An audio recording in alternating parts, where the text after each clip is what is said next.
नमस्कार. आजच्या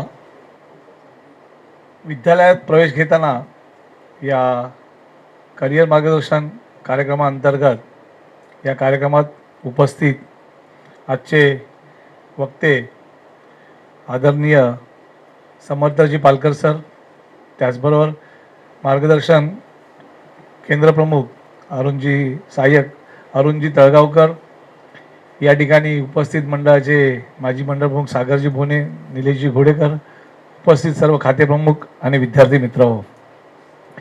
विद्यार्थ्यांसाठी चालवलेली चळवळ म्हणजे विद्यार्थी उत्कर्ष मंडळ होय. गेले 7 दशकाहून अधिक काळ हे विद्यार्थी उत्कर्ष मंडळ विद्यार्थ्यांसाठी कार्यरत आहे.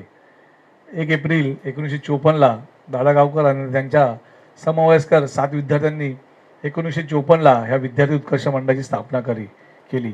ह्या गिरणगावात त्यावेळी सुरू असलेले लेझिम, कबड्डी याच्या व्यतिरिक्त देखील आपल्या छोट्या खोलीतील मुलांना, विद्यार्थ्यांना या ठिकाणी अभ्यासाची सोय उपलब्ध व्हावी या हेतूने व त्यांचा विकास व्हावा या उद्देशाने 1954ला दादा गावकरांनी या मंडळाची स्थापना केली आणि मंडळात अनेक उपक्रम त्यावेळी सुरू केले. 1 एप्रिलला विद्यार्थी उत्कर्ष मंडळाच्या सर्व कार्यकर्त्यांना शपथ दिली जाते आणि कामास सुरुवात होते. त्यावेळी विद्यार्थी उत्कर्ष मंडळ विद्यार्थ्यांसाठी अनेक कार्यक्रम राबवत असतं.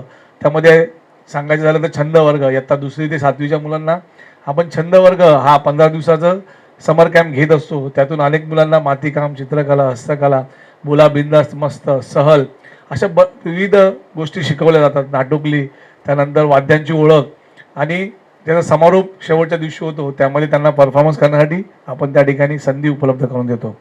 त्याचबरोबर त्यानंतर होऊ घातलेला आपला कार्यक्रम म्हणजे वार्षिक संमेलन. त्या संमेलनात आपण विद्यार्थ्यांच्या अनेक स्पर्धा घेत असतो. मंडळातून सर्वप्रथम येणाऱ्या मुलीला त्या ठिकाणी मुलाला गौरव केला तो विद्यार्थ्याचा. त्यानंतर त्यामध्ये आपण चित्रकला, हस्ताक्षर, पाठांतर, वक्तृत्व अशा शालेय स्तरावर आपण त्या स्पर्धा घेत असतो. राज्यस्तरीय निबंध स्पर्धा, एकपात्रीय अभिनय स्पर्धा, क्रीडा स्पर्धामध्ये आपण बुद्धिबळ, कॅरम अशा अनेक स्पर्धा घेत असतो आणि त्यातून जे प्रावीण्य मिळवतात त्यांना आपण वार्षिक संमेलनामध्ये त्या ठिकाणी गौरव करत असतो. त्याचबरोबर विद्यार्थी उत्कर्ष मंडळाचा सगळ्यात मोठा कार्यक्रम म्हणजे स्वामी विवेकानंद व्याख्यानमाला. व्याख्यानमालेत आजतागायत 350 जास्त वक्ते आपल्याकडे येऊन गेलेले आहेत. त्यामध्ये प्राचार्य शिवाजीराव भोसले असतील, बाबासाहेब पुरंदरे असतील, सिंधुताई सकपाळ असतील, अशा अनेक नामवंत वक्ते आहेत की जे विद्यार्थी उत्कर्ष मंडळाच्या विवेकानंद व्याख्यानमालेत येऊन गेलेले आहेत. ती अखंड वारी समाज प्रबोधनाची आजतागायत आपण ती चालूच ठेवलेली आहे. त्याचबरोबर मंडळाचं इतर ब वर्गातलं शासनमान्य ग्रंथालय देखील आहे. त्या ग्रंथालयाला बाबासाहेब पुरंदरे, बाबासाहेब आंबेडकरांचा देखील 2दा पुरस्कार मिळाला आहे. त्याचबरोबर आपल्याकडे रेफरन्स लायब्ररी देखील आहे जे गरजू विद्यार्थी 11वी 12वी आर्ट्स, कॉमर्स, सायन्स, त्याच व्यतिरिक्त MPSC, UPSC, लॉ अशा इंजिनिअरिंग अशा बऱ्याचशा गोष्टी आहेत की त्या विद्यार्थ्यांना त्या ठिकाणी माफक दरात आपण त्या ठिकाणी पुस्तक अवेलेबल करून देत असतो. त्याचबरोबर बाल वाचनालय, लहान मुलांना वाचनाची आवड निर्माण व्हावी यासाठी आपल्याकडे इयत्ता 5वी ते 10वी या विद्यार्थ्यांना बाल वाचनालय देखील आपण फ्री ऑफ कॉस्टमध्ये ठेवलं आहे.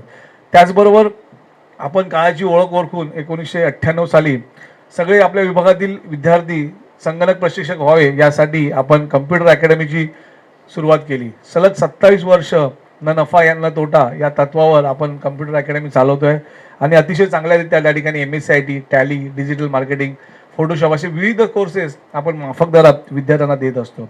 त्याचबरोबर नोकरी संदर्भ केंद्र गेल्या महिन्यात आपला समर्थ पालकर सरांचंच नोकरी संदर्भ केंद्र याच्या अंडर आपण करिअर मार्गदर्शन घेतलं. त्या ठिकाणी आपण नोकरी संदर्भातील अडचणी लक्षात घेऊन मंडळातील स्वतंत्र नोकरी संदर्भ केंद्र हा प्रकल्प हाती घेतला. स्पर्धा परीक्षेची पूर्वतयारी, मुलाखत कौशल्य, व्यक्तिमत्व विकास अशा विविध कार्यक्रमांचे आयोजन आपण करीत असतो. शासकीय, निमशासकीय, खाजगी आस्थापनातील आवश्यकता लक्षात घेऊन युवकांना नोकरी मिळवण्यासाठी या ठिकाणी सहाय्य केलं जातं. त्याचबरोबर आत्ताच मी सरांना दाखवल्याप्रमाणे की प्रणाम हस्तलिखित आपल्या विद्यार्थ्यांना एक प्लॅटफॉर्म मिळावा यासाठी 1954 पासून आजतागायत आपण प्रणाम हस्तलिखित हे अंक या ठिकाणी आपण प्रकाशित करतो. विद्यार्थ्यांचे अंगी असलेल्या साहित्यिक गुणांचा आणि त्यांच्यातील कल्पकतेचा व्यासपीठ उपलब्ध करून देणारा उपक्रम म्हणजे प्रणाम हस्तलिखित. सन 1954 पासून हा उपक्रम चालू आहे. सुंदर हस्ताक्षर, कथा, कविता, लेख, चित्र याची मेजवानी म्हणजेच प्रणाम हस्तलिखित. त्याचबरोबर मंडळाचा कला विभाग देखील आहे. त्या कला विभागात अनेक विद्यार्थी, त्या ठिकाणी कलेची आवड असणाऱ्या विद्यार्थ्यांना आपण व्यासपीठ उपलब्ध करून, त्यामुळे एकांकिका स्पर्धा असेल, एक पात्री अभिनय स्पर्धा असेल, त्यानंतर 2 अंकी नाटक आपलं असतं, त्या ठिकाणी त्यांना त्या नाटकात काम करायची संधी मिळते. त्यातून पंढरीनाथ कांबळे, अतुल तोडणकर, चंदू कंसे असे बरेच कलाकार आहेत जे आपल्या मंडळाचे सभासद आहेत आणि आज नावारूपाला आलेले आहेत. त्याचबरोबर मंडळाची साप्ताहिक बैठक देखील असते, साप्ताहिक प्रार्थना असते, शैक्षणिक शिबिर असतं. असे बरेच उपक्रम आहेत जे विद्यार्थ्यांसाठी मंडळ काम करत असतं. ह्या मंडळाला कुठलंही आर्थिक पाठबळ नाही आहे राजकीय. त्यामुळे आमची एक शारदा स्मृती आणि एक विवेकानंद स्मृती हे 2 अंकातून ज्या आर्थिक जन होतं त्याच्यावरच हा मंडळाचा डोलारा चालत असतो. मी उपस्थित सर्व विद्यार्थ्यांना आणि पालकांना विनंती करतो की आपण आपल्या पाल्यांना ह्या विद्यार्थी उत्कर्ष मंडळाचे सभासद करून ह्या चांगल्या संस्थेसाठी तुम्ही काम करू शकता, तुमचा व्यक्तिमत्व विकास घडवू शकता. आणि आजचं जे सेमिनार आहे अतिशय महत्त्वाचं की 10वी व 12वीच्या मुलांनी त्यांचा विषय कसा निवडावा, त्या विषयामधील प्रवेश कसा घ्यावा, ह्या सगळ्या गोष्टी या ठिकाणी आपल्याला मार्गदर्शन करण्यासाठी खास समर्थ बालकर सर यांनी वेळात वेळ काढून या ठिकाणी आलेले आहेत. त्यांचा देखील मी मनापासून आभार मानतो. त्याचबरोबर उपस्थित सर्व विद्यार्थी पालक यांचा देखील मी पुन्हा एकदा आभार मानतो. आणि आपण देखील विद्यार्थी मंडळाचे सभासद होऊन या कार्यात, या जगन्नाथाच्या ज्या रथात तुम्ही सामील व्हाल अशी आशा करतो आणि माझं प्रास्ताविक संपवतो. धन्यवाद. जय हिंद, जय महाराष्ट्र. धन्यवाद. धन्यवाद मंडळ प्रमुख. धन्यवाद मंडळ प्रमुख. आज आपल्याला जे वक्ते लाभलेले आहे समर्थ पालकर सर यांचा मी थोडक्यात परिचय करून देत आहे. ते BE इलेक्ट्रॉनिक्स आणि PODIC पदवीधारक आहेत. ते अत्यंत अनुभवी गणित शिक्षक असून त्यांना 30 वर्षापेक्षा जास्त अध्यापनाचा अनुभव आहे. 1998 साली त्यांनी समर्थ एज्युकेअर या संस्थेची स्थापना केली. ते सध्या परळ आणि दादर येथे कार्यरत आहेत. समर्थ एज्युकेअरमध्ये 8वी ते 12वी पर्यंतच्या विद्यार्थ्यांसाठी फाउंडेशन कोर्स JEE नीट आणि MHT CET यांसारख्या स्पर्धा परीक्षांसाठी मार्गदर्शन केले जाते. आजवर त्यांनी 15,000हून अधिक विद्यार्थ्यांना शिकवले आहे. खरं म्हणजे ही अभिमानाची गोष्ट आहे. ते रिवान लाईफ या करिअर मार्गदर्शन संस्थेचेही संस्थापक आहेत. इथे विद्यार्थ्यांना योग्य करिअर निवडण्यासाठी ॲप्टिट्यूड टेस्ट व मार्गदर्शन दिले जाते. तसेच 12वी नंतर चांगल्या कॉलेजमध्ये प्रवेश मिळवण्यासाठी मदत केली जाते. तसेच परदेशी शिक्षणासाठीही ते विद्यार्थ्यांना मार्गदर्शन करतात. ते एक रेकी मास्टर असून गेली 20 वर्ष आध्यात्मिक साधनेत सक्रिय आहेत. त्यांनी करिअर संधी, टाईम मॅनेजमेंट, वैदिक मॅथमॅटिक्स अशा विविध विषयांवर अनेक कार्यशाळा आणि सेमिनार घेतले आहेत. आज ते समर्थ एज्युकेअर या ट्यूब चॅनलच्या माध्यमातून डिजिटल प्लॅटफॉर्मवरही सक्रिय आहेत. ते नेहमीच शिकणे कधीच थांबत नाही या तत्त्वावर विश्वास ठेवतात आणि म्हणूनच नवनवीन तंत्रज्ञान शिकून स्वतःला सातत्याने अपडेट करत राहतात. त्यांचा परिवार आणि त्यांचे विद्यार्थी हे त्यांच्या आयुष्याचे बळ आहे. स्वतःचा आवाज शांत, संयमी असून आयुष्यात कोणत्याही परिस्थितीत नव्याने उभे राहण्याची जिद्द त्यांच्या व्यक्तिमत्वाची खासियत आहे. एकदा जोरदार टाळ्यांच्या गजरात स्वागत करूया आजचे वक्ते श्री समर्थ पालेकर सर यांचे. मी मंडळ प्रमुखांना विनंती करतो की त्यांनी त्यांना पुस्तक भेट द्यावी.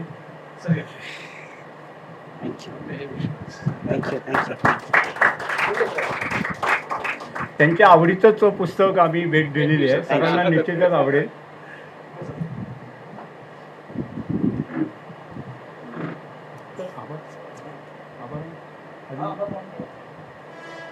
कोणताही कार्यक्रम यशस्वी होण्यासाठी व्याख्याते, हितचिंतक यांचे मोलाचे सहकार्य असते. म्हणूनच त्यांच्या सहकार्याबद्दल विद्यार्थी उत्कर्ष मंडळातर्फे प्रपंच मांडीला आभाराचा.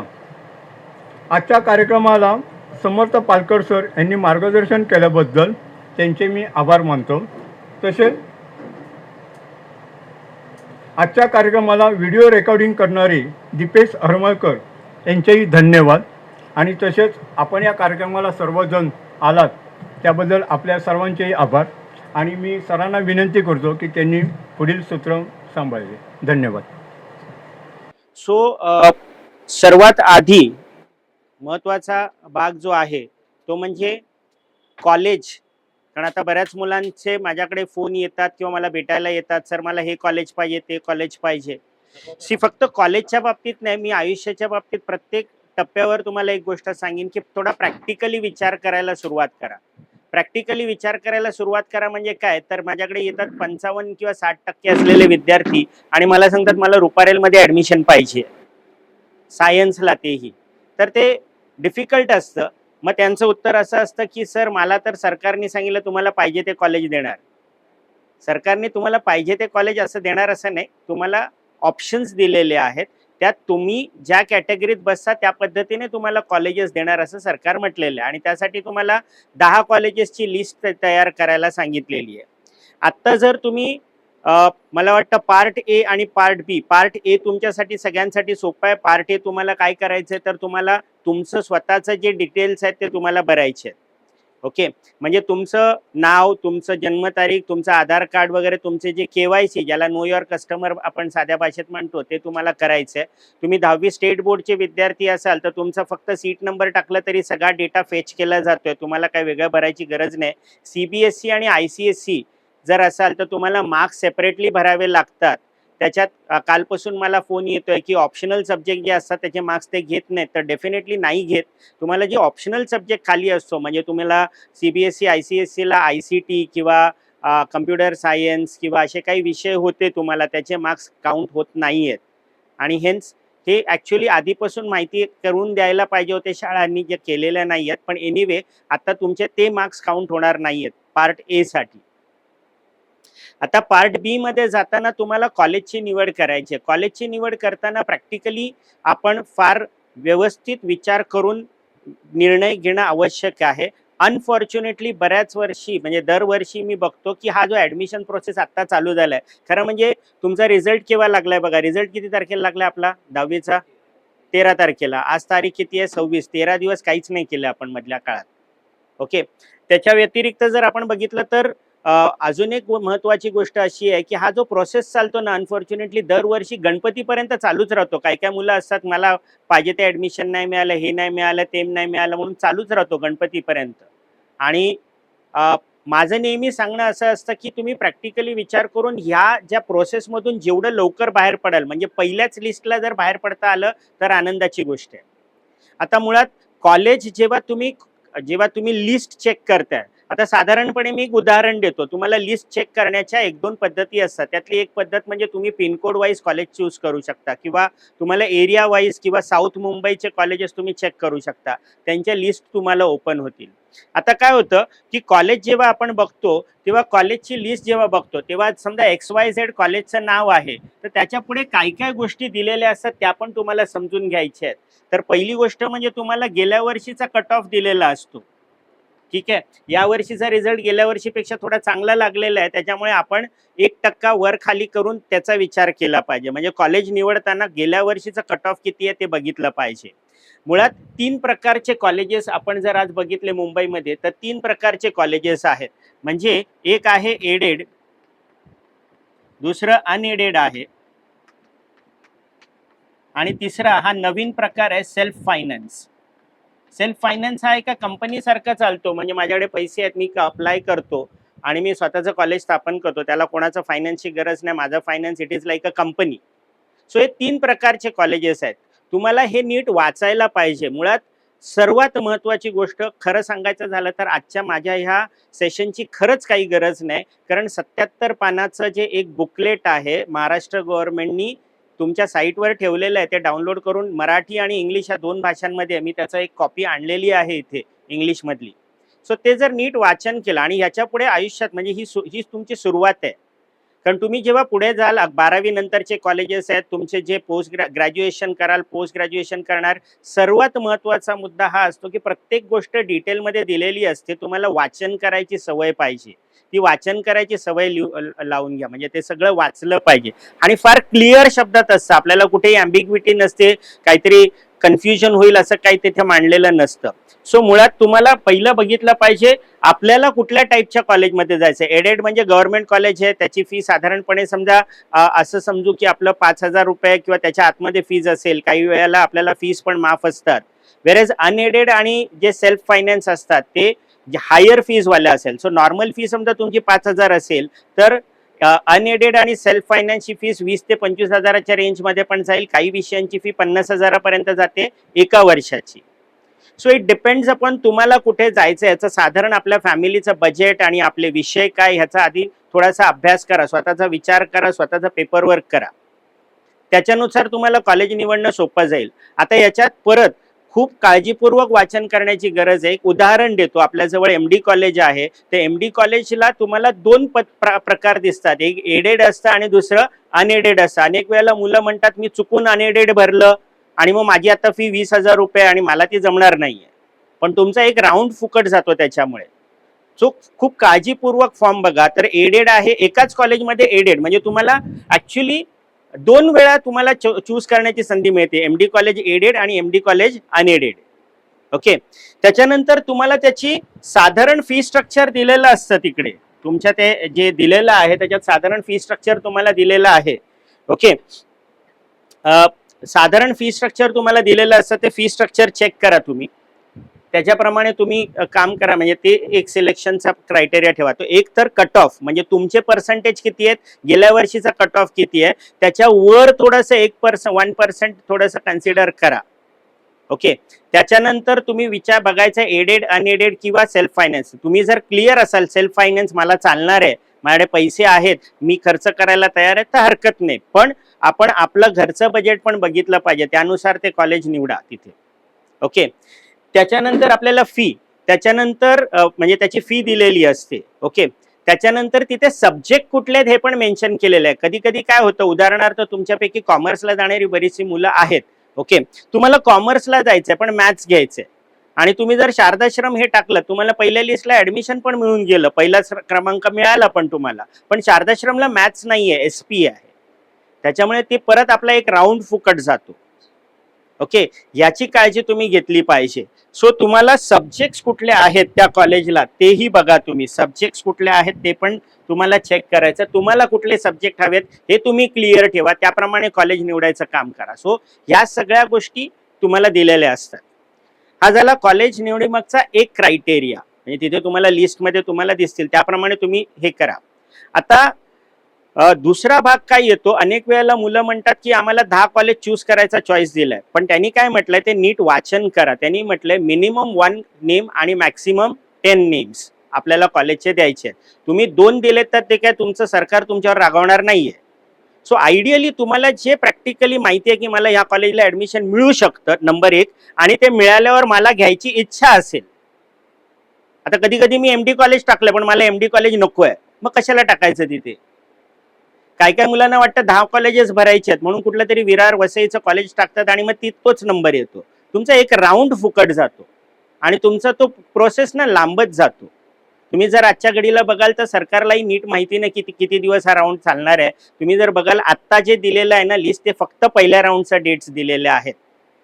तुम्ही 26 तारखेपासून 3 तारखेपर्यंत फॉर्म भरणार आहे. 9 तारखेला तुमची लिस्ट लागणार आहे. 9 तारीख ते 11 तारीख तुम्ही ऍडमिशन घेणार आहे. त्याच्या पुढचा राऊंड काय होणार आहेत, किती तारीख आहे, काही अजूनही डिक्लेअर केलेलं नाही, कारण सरकारलाही नीट माहीत नाही, कारण मागच्या अनुभवावरनं आणि हे वर्षानुवर्ष असंच चालतंय. त्याच्यामुळे मी मुलांना रिक्वेस्ट करतो नेहमी की तुम्ही पहिल्या राऊंडमध्ये बाहेर पडाल ह्याचा विचार करा. त्याच्यामुळे तुम्हाला जे कॉलेजेस पाहिजेत, मग तुम्ही एक कॉलेज टाकलं तरी चालेल, बी क्लिअर. तुम्ही एक कॉलेज मला पाहिजे तेच टाकायचं आणि मोकळं व्हायचं त्याच्यातनं. ओके. तो 1, 2 किंवा 3 करा. तुम्हाला जे माहिती आहे तुमच्या विभागातले कॉलेजेस आहेत, तुमच्या जवळचे कॉलेजेस तुम्हाला मिळाले तर तुम्ही घ्यायला तयार आहात, असेच कॉलेजेसची निवड करा. म्हणजे ह्या क्रायटेरियाच्या नंतर तो क्रायटेरिया असेल. मग आता काय काय वेळेला असं असतं की मी आपल्या एरियातली अनेक वेळेला मुलांना बघितलंय की इवन आत्ता मी येताना माझ्याकडे एक ऍडमिशन साठी आलेले, ते त्यांचं हे होतं की आम्हाला MD कॉलेज नको का, तर तिथे हे बरोबर नसतात लोक.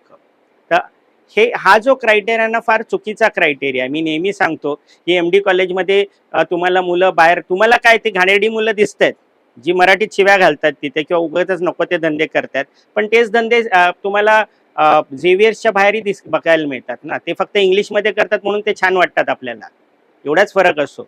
सो कॉलेजमधल्या त्या लोकांकडे तुम्ही लक्षच देऊ नका. तुम्हाला जाऊन शिकायचंय आणि शिकून बाहेर पडून आपल्या कामाला बाहेर पडायचंय. सो मुळात मी नेहमी अजून एक क्रायटेरिया तुम्ही टाकला पाहिजे कॉलेज निवडताना, की बघा तुम्ही आता हे सगळं ओपनली सगळ्यांना माहिती आहे की आपण बऱ्याच वेळेला क्लासेसवर डिपेंडंट असतो. हे मी वेगळं सांगायची गरज नाही. तुमच्यापैकी काही लोकांनी क्लासेसला ऑलरेडी ऍडमिशन घेतले असेल, कॉलेज होईल तेव्हा होईल, राईट. सो जर तुम्हाला हे माहिती आहे चांगल्या पद्धतीने की आपण क्लासेसवर डिपेंडंट आहोत, माझं सिंपल फॉर्म्युला असा असतो 11वी आणि 12वी साठी, की घराच्या जवळ क्लास आणि कॉलेज असावं. घराच्या जवळ क्लास आणि कॉलेज हा पहिला क्रायटेरिया. दुसरा क्रायटेरिया, चला घरापासून लांब जातोय आपण, तर जिथे कॉलेज आहे तिथेच क्लास असावा. म्हणजे मी जाणार तिथे लांब गेलो, समजा तुम्ही चर्चगेटला जाता, इथून चर्चगेटला गेलात, क्लास केलात, कॉलेज केलं, संध्याकाळी घरी परत आला, त्यातही मी परत सांगतो पहिला क्रायटेरिया हा माझा क्रायटेरिया आहे. मी नेहमी म्हणतो क्लास आणि कॉलेज घराच्या जवळ असावं, कारण तुमचं टाइम आणि एनर्जी वाचणं आत्ताच्या घडीला खूप महत्वाचा फॅक्टर आहे. कारण तुमचे बरेचसे ऍडमिशन्स जे 12वी नंतर होणार आहेत, हे 12वीच्या पर्सेंटेजवर होणार नाहीयेत, तर तुमच्या ज्या प्रवेश परीक्षा तुम्ही देणार आहात, कॉमर्सवाल्यांना पण बऱ्याच प्रवेश परीक्षा आहेत आत्ताच्या घडीला, माहिती नसेल तर माहिती करून घ्या. तर त्या प्रवेश परीक्षांच्या बेसिसवर तुमचे ऍडमिशन्स होणार आहेत. त्याच्यामुळे तुम्हाला त्याच्यात इंटरेस्ट जास्त त्याच्यात एनर्जी टाकण्यापेक्षा, मला आज सांगा इथे मी उभा आहे, कोणाला माहिती आहे की मी 11वी आणि 12वी कोणत्या कॉलेजमधून केलंय? कोणाला फरक नाही पडत, राईट. मी नेहमी मी तुम्हाला सांगताना मी आधी माझ्या घरातलं उदाहरण देतो. माझ्या मुलाला 93% होते. मी दादरला राहतो. माझ्या ह्या बाजूला रुपारेल आणि ह्या बाजूला शारदाश्रम कॉलेज. मला रुपारेलला सहज ऍडमिशन मिळालं असं 93%ला, पण मी शारदाश्रम मध्ये घेतलेलं. कारण आपल्याला नाव, आज ज्या ठिकाणी माझा मुलगा शिकतोय तिथे त्याला कोण विचारणार नाही शारदाश्रम मध्ये शिकला की रुपारेल मध्ये शिकलाय. सो 11वी 12वी, आणि याचा मी अजून एक तुम्हाला याच्या मागचं तुम्हाला फॅक्ट हे सांगतो. बघा, तुम्हाला आतापर्यंत सगळ्यांना 10वीचे मार्कशीट तुमच्या हातात आलेले असतील. त्या 10वीच्या मार्कशीटवर कुठे लिहिलंय का हो तुमची शाळा कुठली होती ती? कुठेच नाही लिहित. 12वीच्या मार्कशीटवर पण कुठेही लिहिलेलं नसणार तुमचं कॉलेज कुठे आहे. तर उगाचच त्या 2 वर्षात त्या नावाच्या पाठी जाऊ नका. तुमचं कम्फर्ट बघा, तुमचा एनर्जी वाचवते कुठे, पैसे कुठे वाचतील ह्याचा तुम्ही प्रयत्न करा, आणि तुमचं कॉलेज बघा. मी नेहमी एक सांगतो की जिथे सगळे धावतात तिथे धावायची गरज नाही. जिथे रिकाम आहे तिथे जायचं, ऍडमिशन घ्यायचं, मोकळं व्हायचं, त्या प्रोसेसमधून बाहेर पडा. कारण आपल्याला त्यांच्याशी काही देणं घेणं नाहीये. मित्रपरिवार जातोय तिकडे माझा, बघा आता 10वीचा अख्खा वर्ग तुमच्या एकाच कॉलेजला येणार आहे का? मग तो तुमच्या क्लासमधला असेल किंवा तुमच्या शाळेतला असणार, तो नाहीये. थोडेसे मित्र इकडे तिकडे जाणार आहेत आपापल्या मार्गाला. सेम 12वी नंतर होणार आहे. सो प्रत्येक आयुष्याच्या प्रत्येक टप्प्यावर आहे ना तुम्हाला वेगवेगळे मित्र असणार आहे. याचा अर्थ आपण जुन्या मित्रांना विसरतोय का? तर नाही, ते आहेत तसेच आहेत. आजही मला माझ्या इंजिनिअरिंगच्या दिवसातले मित्र भेटले तर तेवढ्याच आपुलकीने आम्ही बोलतो, तेवढ्याच आपुलकीने आम्ही भेटतो. सो आयुष्याच्या प्रत्येक टप्प्यावर, मग ते तुमचे ज्युनियर कॉलेजमध्ये वेगळे मित्र असतील किंवा तुमच्या अंडरग्रॅड कॉलेजमधले, पोस्ट ग्रॅड कॉलेजमधले, तुमचे नोकरीवर वेगळं तुमचं मित्रपरिवार जमा होईल, तो प्रत्येक ठिकाणी होणार आहे. तर त्या जुन्या गोष्टींमध्ये अडकून राहण्यापेक्षा तुमचं फ्युचर बघा काय आहे. सो ह्या गोष्टींचा विचार करा. कॉलेजच्या बाबतीत ह्या गोष्टी आहेत. याच्या व्यतिरिक्त मी जसं तुम्हाला म्हटलं, कट ऑफच्या दृष्टीने तुम्हाला कुठलं सुटेबल कॉलेज आहे, पहिल्या म्हणजे तुमचं टार्गेट असलं पाहिजे की पहिल्या लिस्टमध्ये मी बाहेर पडणार. 2-3 कॉलेजेस जिथे तुम्हाला लिस्टमध्ये नाव लागेल आणि तुम्ही तिथे ऍडमिशन घेऊ शकता असेच कॉलेजेस निवडा. घराच्या जवळ क्लास आणि कॉलेज असेल असं बघा, और जास्तीत जास्त जिथे क्लास आहे तिथे कॉलेज बघा. हा तुमचा सेकंड क्रायटेरिया, त्याच्या पलीकडे जाऊ नका. माझ्याकडे आज विद्यार्थी एक आहे, माझं क्लास परेलला आहे, सायन्सला विद्यार्थी एक माझ्याकडे आहे, 11वी 12वी सायन्सला. तो राहतो माहीमला, माझ्याकडे परेलला क्लासला येतो आणि कॉलेज बँड्राला आहे. विचार करा काय होत असेल दिवसभरात. आणि सायन्सचा स्टुडंट आहे, कॉमर्सचा पण नाही. सो उगाचच ते हाल होतात. ते नंतर हाल आहेत ना, आपल्याला ते कळत नाहीत. आता वाटतं ते आपल्याला पाहिजे त्याच्यात जाऊ नका.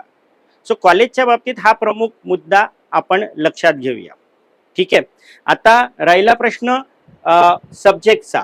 सो सब्जेक्टचा जर विचार केला, आता मी सब्जेक्टचा जर विचार केला तर पहिलं कॉमर्सचं मी तुम्हाला सांगतो. कॉमर्सचं, आता कॉमर्सचं जर विचार केला तर कॉमर्सला पहिला सब्जेक्ट तुमचा इंग्लिश असेल, दुसरा सब्जेक्ट तुमचा मराठी किंवा हिंदी किंवा कुठला तरी एक लँग्वेज असेल, किंवा तुम्हाला त्याला एक IT नावाचा ऑप्शन देतात आता. ओके. तिसरा विषय तुमचा असतो BK असतो, म्हणजे अकाउंट्स. चौथा विषय तुमचा OCM म्हणजे organisation of commerce and management असतो. पाचवा विषय तुमचा इकॉनॉमिक्स असतो. इथपर्यंत हे सगळे फिक्स आहेत, इथे काही चेंजेस नाही आहेत. तुम्हाला सगळ्यांना ते करायचेच असतात, त्याच्यात काही चॉईस नाही. तुम्हाला चॉईस इथे येतं मॅथ्स आणि SP इथे चॉईस येतं. पुन्हा एकदा सांगतो, प्रॅक्टिकली खूप विचार करा या सगळ्या गोष्टींमध्ये. मुळात IT घ्यायचं की नाही. नंबर 1, IT घेतलं तर आपली जी नॉर्मल फी 5,000 असेल ती 20 ते 25,000 पर्यंत जाऊ शकते. तर आपल्याला तेवढे पैसे खरंच टाकायचे आहेत का? माझं नेहमी साधं म्हणणं असतं, मराठी घ्या, मोकळे व्हा. कारण IT साठी वेगळा क्लास परत शोधणं आणि त्याच्यात परत पैसे घालवणं, म्हणजे इथे पण पैसे आणि तिथे पण पैसे. एका वर्षाचे 20,000 गेले समजा, तर 2 वर्षाचे 40,000 जात आहेत. तेवढ्याच्यात एक कम्प्युटर तुम्हाला लॅपटॉप विकत घेता येईल. हा प्रॅक्टिकल विचार असेल, राईट. आता मॅथ्स कोणी घ्यायचं आणि SP कोणी घ्यायचं? ओके. पहिलं म्हणजे मी मगाशीच तुम्हाला सांगितलं, तो सब्जेक्ट जर मॅथ्स घ्यायचा असेल तर त्या कॉलेजला मॅथ्स आहे की नाही ह्याची चौकशी करा आणि मगच अप्लाय करा. मॅथ्स कोणी घ्यायचं आणि SP कोणी घ्यायचं, पुढचा जो तुमचा विचार आहे ना, त्याच्यात तुम्ही मॅथ्स घ्यायचं की नाही. समजा तुम्हाला CA बनायचं असेल तर तुमच्याकडे चॉईस नाही. CMA ला जायचं असेल तर तुमच्याकडे चॉईस नाही, मॅथ्स घ्या. किंवा SCCA वगैरे हे जे काही नवीन कोर्सेस आले त्याच्यासाठी तुम्हाला मॅथ्स घ्यायचे. बाकी BMS BBA वगैरे ह्याला मॅथ्सची काही गरज नाहीये, राईट. किंवा तुम्हाला CS करायचं असेल कंपनी सेक्रेटरी तर त्याला मॅथ्सची गरज नाहीये. हा पहिला क्रायटेरिया मॅथ्स आणि SP मधला असेल. ओके. आत्ताच माझ्याकडे म्हणजे यायच्या आधी इथे मी माझ्या क्लासवर एक विद्यार्थी काउन्सिलिंगसाठी असाच आला होता आणि त्या विद्यार्थ्याला मॅथ्समध्ये 35 मार्क आहेत 10वीला आणि त्याला CA बनायचे. समजते मी काय म्हणतो? तुमच्या पण लक्षात आलं असेल. तर थोडं विचार करा, आपल्याला जमेल का ते. तर मी त्याला पहिलं सांगितलं की तू जर मला पुढचा विचार नाही सांगितलं असं मी तुला सांगेन तुझे मार्क्स बघून की तू SPच घे, मॅथ्स घेऊच नकोस. कारण ते 35 मार्क आहेत ना तुझे, त्या 35 पैकी 20 तर तुझ्या शाळेने दिलेत. 80 पैकी तू फक्त 15 मिळवलेस, म्हणजे मॅथ्स किती वीक आहे ते तुला माहिती असायला पाहिजे. काय होतं, पण सर बाहेर स्कोप असेल की नाही? स्कोप सगळ्यांना आहे. स्कोपचा हा विषयच नसायला पाहिजे. इथे या ट्रेन स्टेशनवर गेला तर ते भिकारी पण चांगले कमवतात. आता त्यांच्याकडे पण स्कॅनिंग कोड असतो त्यांच्या गळ्यात. परेलला गेला तर स्कॅनर्स आहेत, ते गळ्यात घेऊन फिरतात. तुम्ही स्कॅन करा आणि त्यांचे 10-15 रुपये जे तुम्हाला द्यायचे ते देऊ शकता. सो ते चांगलं कमवतात. आपल्याला ते करायचंय का? तर तसं नाही करायचं आपल्याला. आपल्याला जे करायचंय आणि आपल्याला ते झेपलं पाहिजे.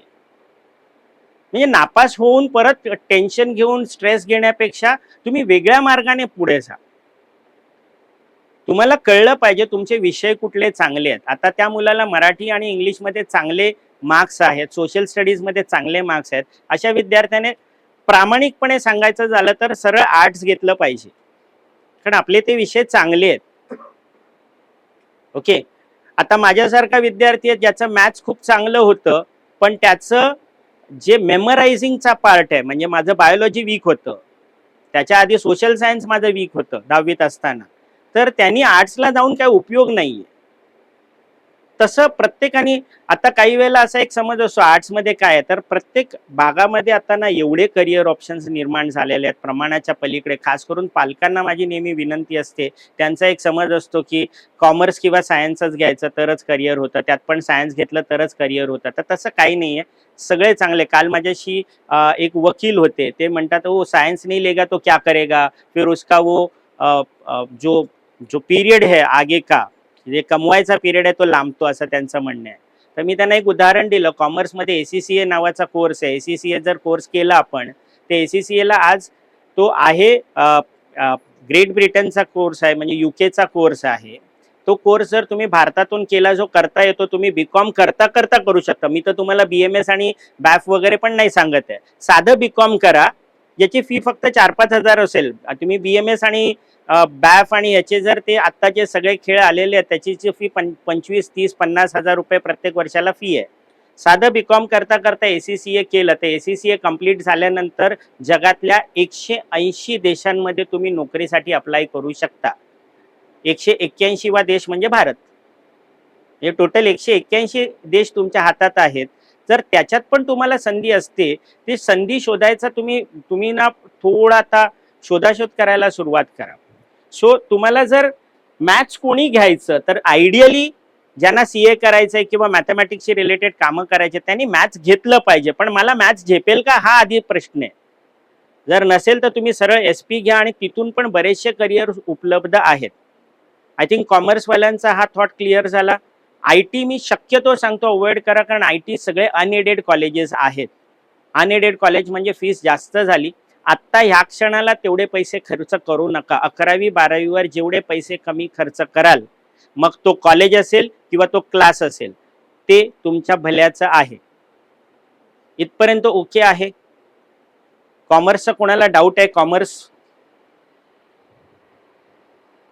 कॉमर्सचा डाऊट आहे कोणाला?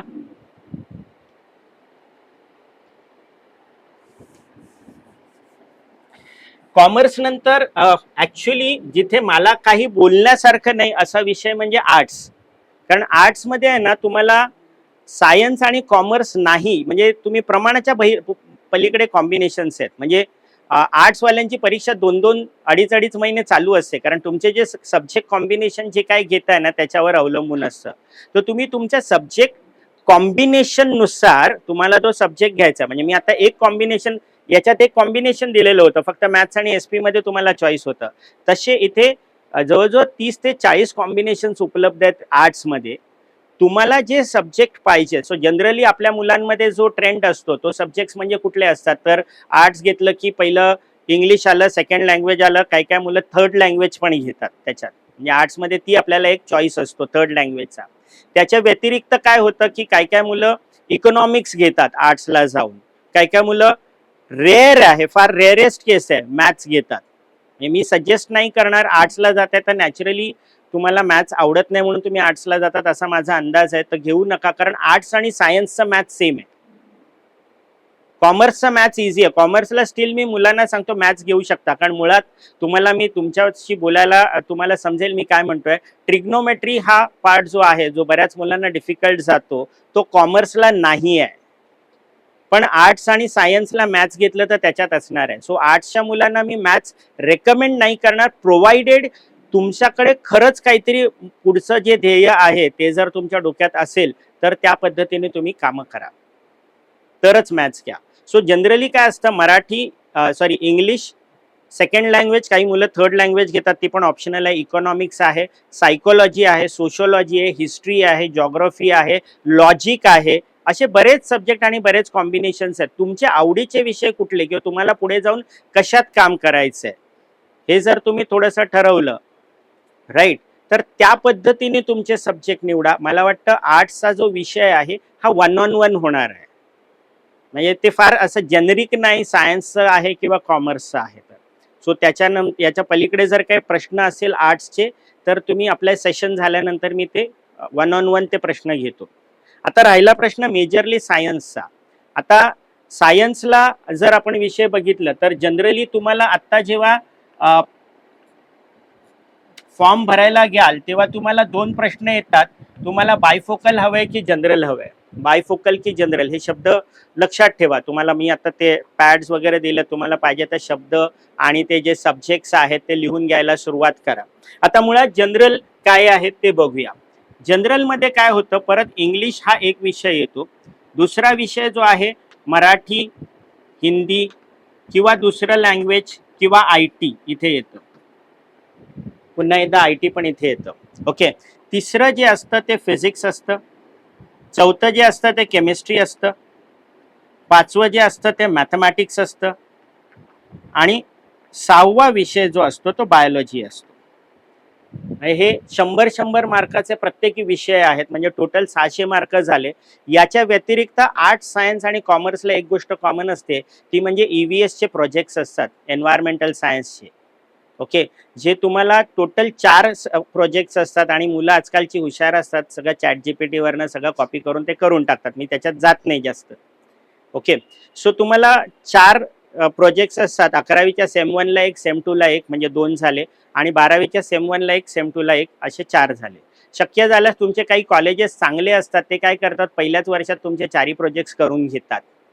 त्याच्यामुळे काय होतं की त्यांची इच्छा असते की तुम्ही 12वीला वर्कलोड घेऊ नका कुठल्याही प्रकारचा, कारण जरी ChatGPT वरनं तुम्ही कॉपी केलं तरी तुम्हाला त्याचं प्रेझेंटेशन्स वगैरे करायला त्याच्यात वेळ जातो, राईट. पण मुळात मी तुम्हाला सांगतो, हा माझा अनुभव आहे आणि ही रियालिटी आहे, हा एक्सपिरियन्स आहे की एका वर्षाला माझ्याच क्लासमधल्या एका मुलांनी हे प्रोजेक्ट सबमिट नव्हते केले, म्हणून 12वीत सगळ्या पेपरमध्ये चांगले मार्क असतानाही त्याला फेल म्हणून रिझल्ट आला होता. त्याच्यामुळे तुम्हाला हे सबमिशन फार गरजेचं आहे EVSचं. तर हे सगळ्यांना आहे, आर्ट्स, सायन्स आणि कॉमर्सला. तर त्याच्यामुळे त्याला लाईटली घेऊ नका. जेव्हा येईल तेव्हा पटापट तुम्ही करायला सुरुवात करा. आता सायन्सला जनरलला हे 6 विषय आहेत. या बायोलॉजीला तुम्हाला काही ऑप्शन्स इथे मिळतात किंवा मॅथ्सला काही ऑप्शन्स मिळतात. ते कोणी घ्यायचे, कसे घ्यायचे ते सांगतो. पहिलं मी तुम्हाला बायफोकल एक्सप्लेन करतो. तर बायफोकलमध्ये काय आहे, इंग्लिश हा तुमचा कंपल्सरी सब्जेक्ट आहे, दुसरा फिजिक्स हा कंपल्सरी सब्जेक्ट आहे, तिसरा केमिस्ट्री हा कंपल्सरी सब्जेक्ट आहे. म्हणजे जो सायन्सला जाणारा विद्यार्थी कुठलाही असेल त्याला इंग्लिश, फिजिक्स आणि केमिस्ट्री हा कंपल्सरी सब्जेक्ट आहे. तुम्ही दोन्ही ठिकाणी बघताय ते दिसत आहेत तुम्हाला, राईट. इथे चौथा सब्जेक्ट जो तुमचा येतो ना, हा मॅथ्स येतो आणि 5वा सब्जेक्ट जो येतो याला बायफोकलचा विषय म्हटलं जातं, बायफोकल. ओके, आता बायफोकल म्हणजे नेमकं काय आहे ते आता समजून घेऊ. तसे बायफोकलचे जर तुम्ही तुमच्या याच्यात बघितलं, तुमची जी शीट दिलेली आहे, तुमची जी माहिती पुस्तकात दिलेली आहे, त्याच्यात महाराष्ट्रामध्ये जवळजवळ आय थिंक 39 सब्जेक्ट्स आहेत. पण मुंबईतले प्रामुख्याने आपले जे सब्जेक्ट्स आपल्याला बायफोकलचे दिसतात जे, ते मी तुम्हाला सांगतो. पहिला सब्जेक्ट जो सगळ्यांना माहिती आहे तो कम्प्युटर सायन्स आहे, दुसरा आहे तो इलेक्ट्रॉनिक्स आहे, तिसरा आहे इलेक्ट्रिकल मेंटेनन्स ज्याला आपण EM म्हणतो, चौथा आहे तो मेकॅनिकल मेंटेनन्स,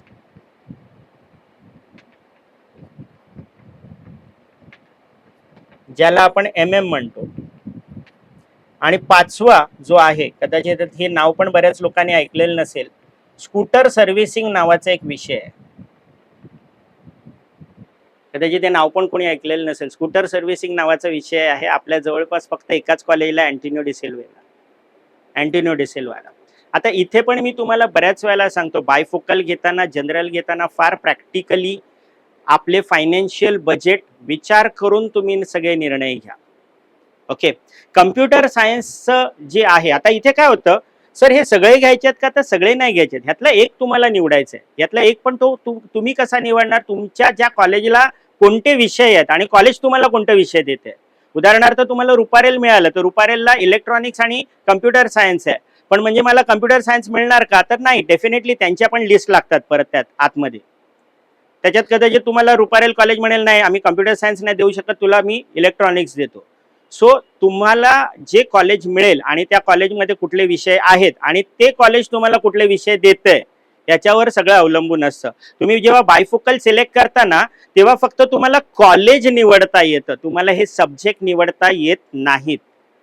तुम्ही आता जेव्हा पार्ट B भरणार आहात, तुम्हाला परत सांगतो, तुम्ही कॉलेज निवडू शकता. उदाहरणार्थ रुपारेल निवडू शकता बायफोकलच्या अंडर, उदाहरणार्थ तुम्ही शारदाश्रम निवडू शकता बायफोकलच्या अंडर, उदाहरणार्थ तुम्ही अँटिनो डिसिल्वा आहे किंवा हे भोईवाड्यामधलं कॉलेज महात्मा फुले निवडू शकता बायफोकलसाठी, राईट. आता याच्यातली परत बऱ्याच लोकांना माहिती नसलेले फॅक्टर्स, छोटे छोटे फॅक्टर्स आहेत, ते समजून घ्या. कम्प्युटर सायन्स अख्ख्या महाराष्ट्रात कुठलंही कॉलेज आहे ते अनएडेड आहे, म्हणजे त्याची फीस जी आहे कमीत कमी 20,000 ते जास्तीत जास्त 50,000 अशा रेंजमध्ये आहे, डिपेंडिंग अपॉन तुम्हाला कुठलं कॉलेज मिळतंय.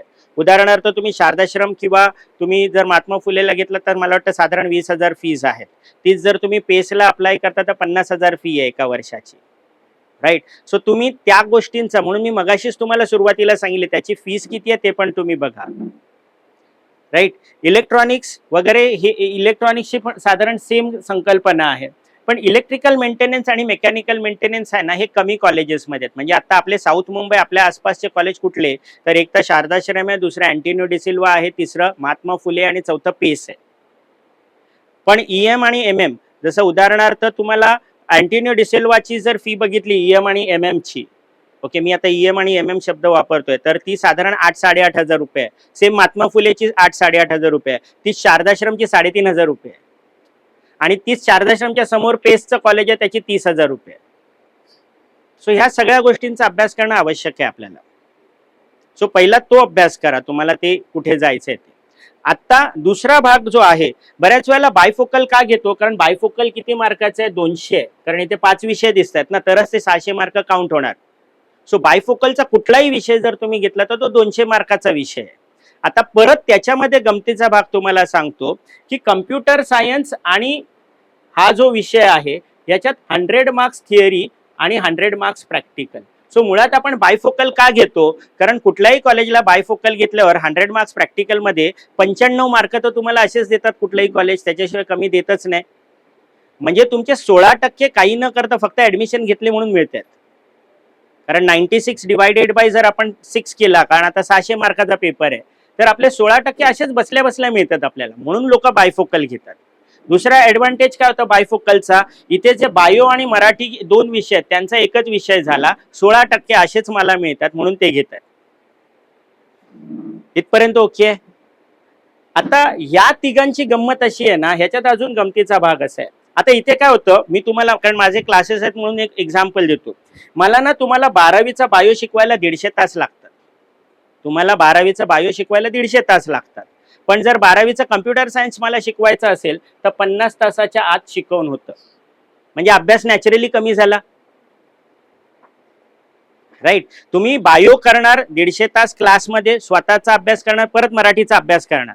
त्याच्याऐवजी इथे काय होणार, 50 तासाचाच अभ्यास आहे तो तुमच्यासाठी कमी होतो. हा पहिला ऍडव्हान्टेज, 16% बसल्या बसल्या मिळतात, हा दुसरा ऍडव्हान्टेज. तिसरा ऍडव्हान्टेज इथे बघा तुम्ही, यांचं स्ट्रक्चर अजून मस्त असतं. याच्यात आहे ना 80 मार्काचं थिअरी आहे आणि 120 मार्काचं प्रॅक्टिकल आहे. 20 मार्क अजून वाढले म्हणजे अजून 3% वाढले, म्हणजे 19% तुम्हाला फक्त ऍडमिशन घेतलं म्हणून मिळाले. एक तर फी कमी आहे ईएम आणि एमएम ची, बरोबर, पहिला ऍडव्हान्टेज. कारण मी म्हटलं शारदाश्रमला 3,500, बाकीच्या 2 ठिकाणी उदाहरणं दिली ती 8 ते 8,500 आहे. ओके, पहिला म्हणजे फी कमी आहे. दुसरं म्हणजे आपल्याला काय होतं, 19% फक्त ऍडमिशन घेतले म्हणून मिळाले. तिसरं 80%चा जे 80 मार्काचा फक्त थिअरी पेपर आहे. 80 मार्काचा थिअरी पेपर आहे ना, मी तुम्हाला माझं उदाहरण सांगतो. माझ्या क्लासमध्ये जे लोक एमएम घेतात ना, त्यांना वर्षभर काहीच शिकवत नाही. म्हणजे मी माझ्या क्लासमध्ये एमएम शिकवत नाही, फक्त आपली मुलं असली तर त्यांना मदत करायची म्हणून. तुम्हाला आहे ना हा सगळा अभ्यास बघा किती महत्वाचा. तुमचे फायनल एक्झामचा टाइम टेबल पण तुम्हाला माहिती पाहिजे.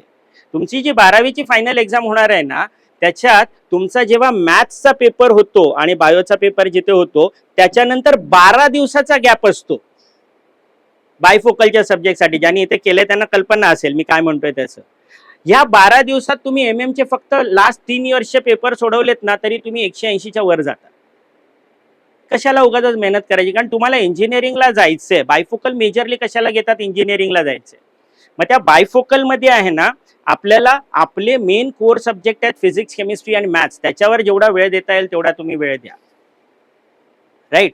आता तुम्हाला परत, आता काही लोकांचा एक गैरसमज असतो की सर मला पुढे जाऊन बीटेक इन कम्प्युटर सायन्स घ्यायचं आहे, मग मी एमएम केलं तर चालेल का, माझं नुकसान तर नाही ना होणार. काहीही फरक पडत नाही. ज्या अर्थी बायोची मुलं कम्प्युटर सायन्सला जातात त्या अर्थी एमएम ची मुलं तर नक्कीच जाऊ शकतात.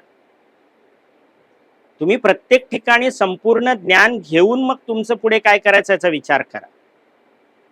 एमएम घेतलं, वेळ वाचतो, पैसे वाचतात, मार्क्स वाढतात, याचा विचार करा तुम्ही, राईट. आता हा असतो. आता समजा मला सर हे मला नाही मिळालं किंवा मला हे जे कॉलेज पाहिजे ते नकोच आहेत मला, तुम्ही सांगितलं अँटिनियो डिसिल्वा म्हणजे फालतू कॉलेज असं काही लोकांचं म्हणणं असतं, किंवा शारदाश्रम नको, ती मुलं बरोबर नाही आहेत, किंवा आपण परत महात्मा फुलेचा विचार केला, नको आहे मला. मग तुमच्याकडे चॉईस कुठले राहिले, हे चॉईस राहिले, ठीक आहे. पण याच्यात सर आमचं आर्थिक अडचण आहे, आम्ही तेवढे पैसे भरू शकत नाही.